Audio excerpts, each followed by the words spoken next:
दोस्तों, इस बात की जानकारी बहुत कम लोगों को होगी कि राहुल गांधी के कुत्ते की वजह से हिमंता विश्व शर्मा असम के मुख्यमंत्री बन गए।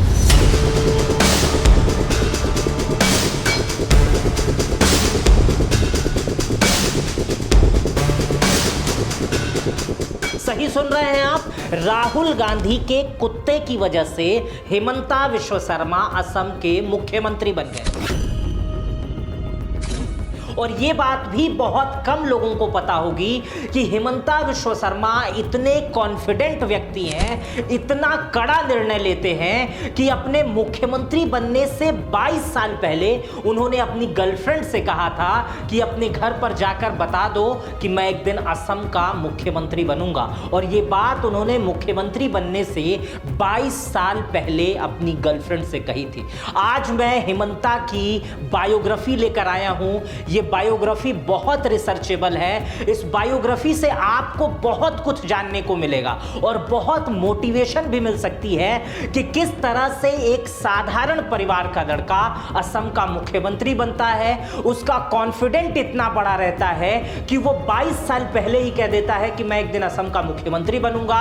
उसका विवेक और सोचने का तरीका, निश्चय इतना बड़ा होता है कि वो असम में बड़े बड़े परिवर्तन लाता है। आज असम के मुख्यमंत्री हेमंत बिस्वा की सच्ची कहानियों के साथ शुरू करते हैं और हेमंत बिस्वा के बारे में आपको बताने की कोशिश करते हैं कि आखिर हेमंत बिस्वा कौन है। सबसे पहले शुरू करते हैं हेमंत बिस्वा के जन्म से। हेमंत बिस्वा का जन्म 1 फरवरी 1969 को असम के जोराहाट में हुआ था। हेमंत के पिता का नाम कैलाश नाथ शर्मा था। एक प्रसिद्ध कवि थे जिसकी जो परछाई है वो हेमंता में अक्सर दिखती रहती है। हेमंता की माता का नाम मृणालिनी देवी था और हेमंता की जो शुरुआती शिक्षा है वो कामरूप एकेडमी गुवाहाटी से हुई थी। स्कूल के दिनों से ही साफ हो गया था कि ये लड़का भविष्य में बहुत आगे जाने वाला है, क्योंकि कहा जाता है ना कि पूत के पांव पालने में ही दिख जाते हैं। और हेमंता भी जब अपने स्कूल में पढ़ाई कर रहे थे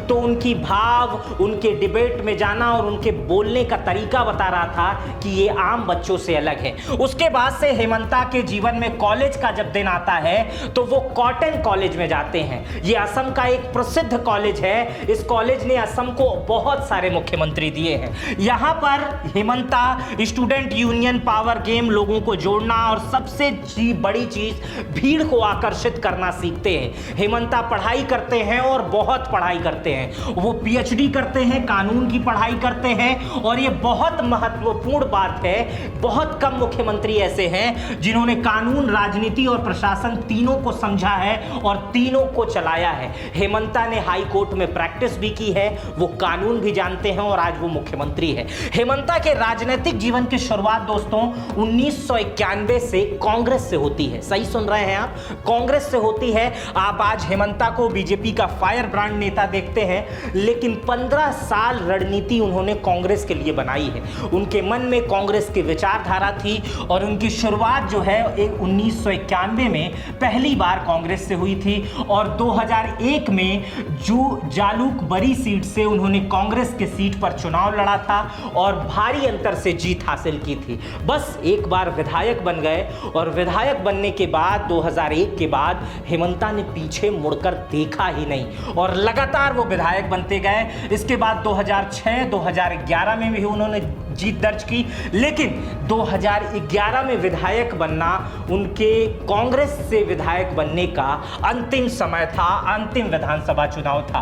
उस समय तरुण गोगोई सरकार में वो बड़ी जिम्मेदारी संभाल रहे थे। स्वास्थ्य, शिक्षा, वित्त, कृषि जैसे अहम मंत्रालय इन्हीं के पास थे। इसी दौरान इन्होंने हेल्थ मिनिस्ट्री का काम किया और वो उनकी पहचान बन गई। इनके समय में 3 मेडिकल कॉलेज आ गए, शिक्षा के क्षेत्र में बड़ा काम हुआ और इसी वजह से जनता को लगने लगा कि सरकार भी कोई चीज होती है और अगर सरकार में बढ़िया आदमी है तो वो काम भी कर सकता है। हेमंता को जब शिक्षा विभाग मिला तो उन्होंने सिस्टम को ही बदल दिया और टीईटी लाया। 50,000 से ज्यादा ट्रांसपेरेंसी, जैसे उत्तर प्रदेश में योगी आदित्यनाथ कर रहे हैं, 50,000 से ज्यादा ट्रांसपेरेंट भर्ती की और उसके बाद से लोगों को नौकरियां दी।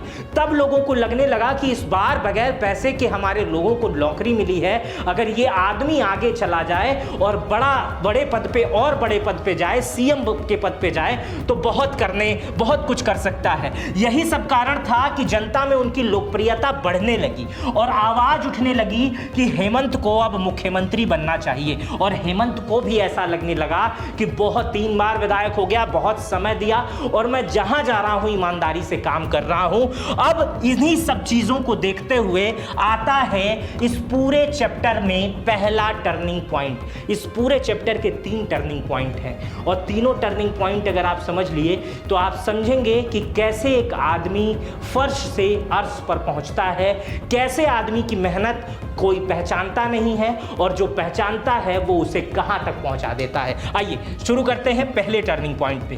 पहला टर्निंग पॉइंट जब हेमंता को लगने लगा कि वो मुख्यमंत्री के काबिल हैं, हेमंता की कैबिनेट को लगने लगा वो मुख्यमंत्री के काबिल हैं, जनता से एक आवाज उठने लगी कि एक आदमी इतना काम कर रहा है वो मुख्यमंत्री के काबिल है, तब आपस में बात होने लगी। उस समय तरुण गोगोई जो थे वो वहां के मुख्यमंत्री थे, लेकिन तरुण गोगोई असम की कुर्सी छोड़ने के लिए तैयार नहीं थे। इधर हेमंत बिस्वा शर्मा को लगने लगा था कि उनकी लोकप्रियता अब मुख्यमंत्री पद के लिए ही है, इसलिए वो लगातार उनके समर्थक दिल्ली दरबार जाने लगे। दिल्ली दरबार में आपको पता है मैडम सोनिया और राहुल गांधी रहते थे।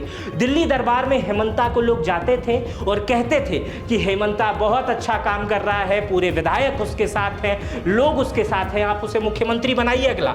लेकिन दिल्ली दरबार से ऐसा कुछ रिस्पॉन्स नहीं आता था।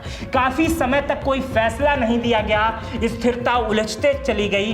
धीरे धीरे हेमंता का धैर्य टूटने लगा और उसके बाद से उन्हें नजरअंदाज किया जाने लगा, राहुल गांधी की तरफ से, सोनिया गांधी की तरफ से। ऐसी स्थिति आ गई थी। इसी वजह से हेमंत बिस्वा ने 21 जुलाई 2014 को तरुण गोगोई से मतलब उस समय तरुण गोगोई मुख्यमंत्री थे और तरुण गोगोई से मतभेद का हवाला देते हुए उन्होंने इस्तीफा दे दिया और कहा कि अब मैं कांग्रेस में नहीं रहूंगा। यह फैसला 2014 में हुआ, 21 जुलाई 2014। अब लगने लगा कि अब क्या होगा। अब आएगा इस मामले का दूसरा टर्निंग पॉइंट, क्योंकि हेमंता ने इस्तीफा दे दिया।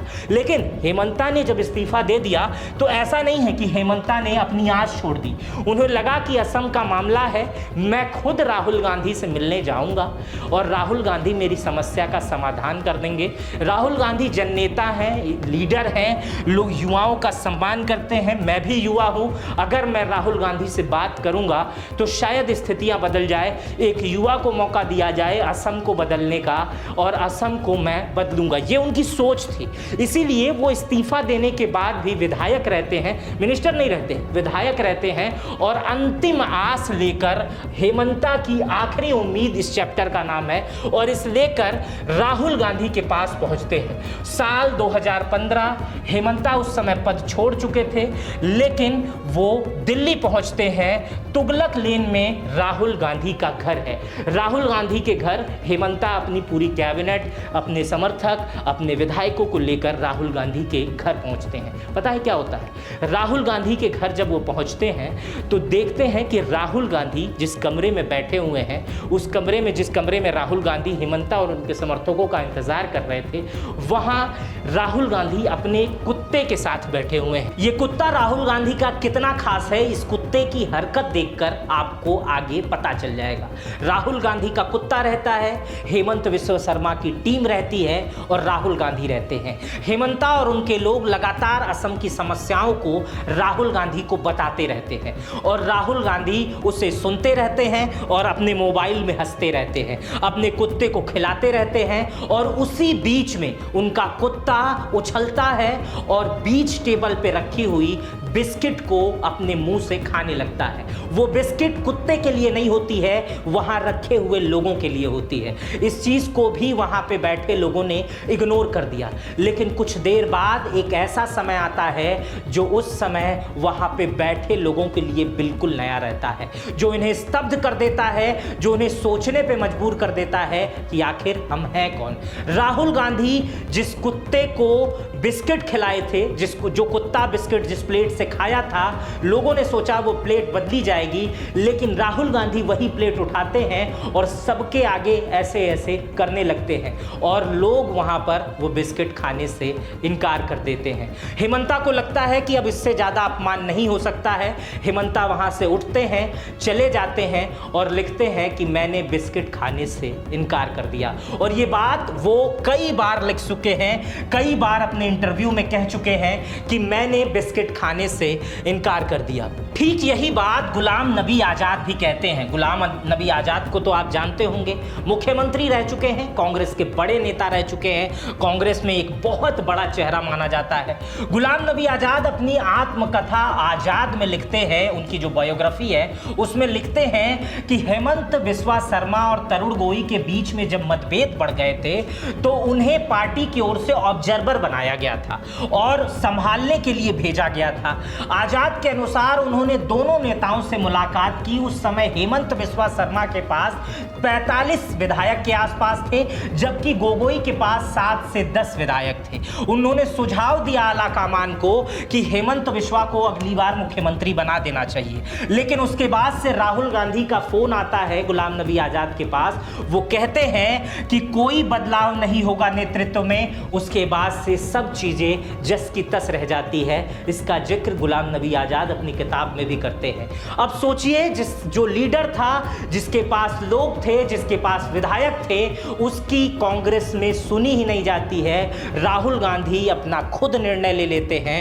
शायद यही कारण था कि राहुल गांधी का यह निर्णय कांग्रेस को पूरे नॉर्थ ईस्ट से खत्म कर देगा। सही सुन रहे हैं आप, कांग्रेस के राहुल गांधी का यह निर्णय इतना गलत साबित हुआ कि नॉर्थ ईस्ट से कांग्रेस गायब होने लगी। अब इस वीडियो के आप तीसरे टर्निंग पॉइंट पे हैं। हेमंत बिस्वा किस तरह से बीजेपी में जाएंगे और किस तरह से वो कांग्रेस में बदला लेंगे, अब आपको यहां समझ में आएगा। दोस्तों, उस समय बीजेपी को भी तलाश थी असम में एक युवा नेता की, और हेमंत बिस्वा को भी तलाश थी एक नए पार्टी की जो उनको समझे और उनकी काबिलियत को समझे। और दोनों लोगों की ये तलाश पूरी होती है 23 अगस्त 2015 को। हेमंत बिस्वा दिल्ली में अमित शाह के घर पर आधिकारिक तौर पर बीजेपी ज्वाइन कर लेते हैं और असम की राजनीति में ये एक बड़ा बदलाव होता है। वो नेता जो कभी कांग्रेस की रणनीति बनाता था,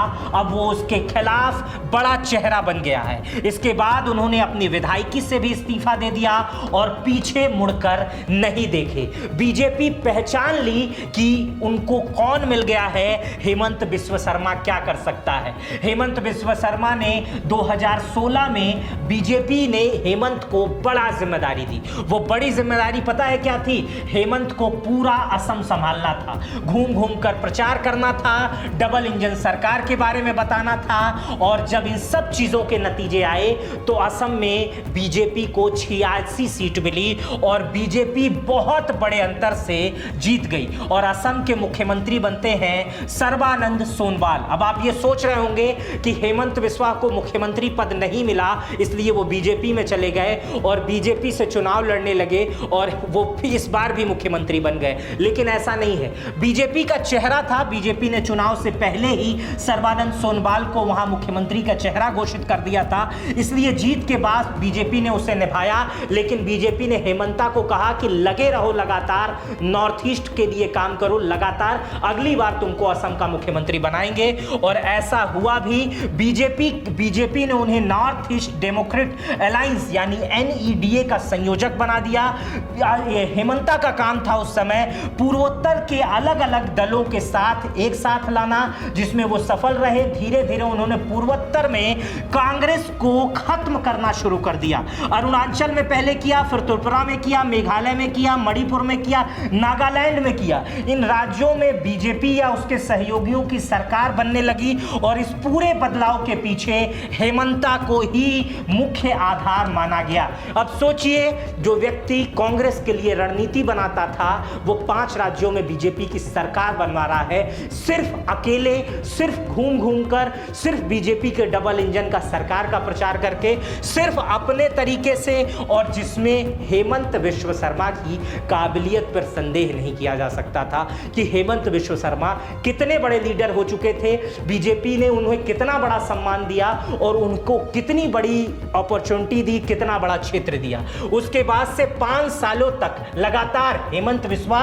सर्बानंद सोनोवाल के नेतृत्व में काम कर रहे थे, मजबूत कर रहे थे बीजेपी को, और लगातार वो असम में काम कर रहे थे बीजेपी को मजबूत करने के साथ साथ। और साल आता है 2021, असम में विधानसभा चुनाव होते हैं, फिर से असम में हेमंता बीजेपी को बड़ी जीत दिलाते हैं, लेकिन इस बार पार्टी ने उन्हें मौका दे ही दिया, क्योंकि 2016 में ये मौका उन्हें नहीं मिल पाया था। इस बार मुख्यमंत्री बनाई बीजेपी ने, और उसके बाद से आज तक हेमंत शर्मा 15वें मुख्यमंत्री की जब शपथ लिए और आज तक वो मुख्यमंत्री बने हुए हैं। इस समय असम में चुनाव चल रहा है, हेमंता लगातार मेहनत कर रहे हैं और वो दावा कर रहे हैं कि वो इस बार भी मुख्यमंत्री बन जाएंगे अपने विकास के बदौलत, अपनी कही हुई बातों के बदौलत, और जो वो कह रहे हैं अक्सर उसको धरातल पे ले आ रहे हैं। यह उनके लंबे राजनीतिक और संघर्ष और मेहनत का परिणाम है, और जब तक वो मुख्यमंत्री बने रहे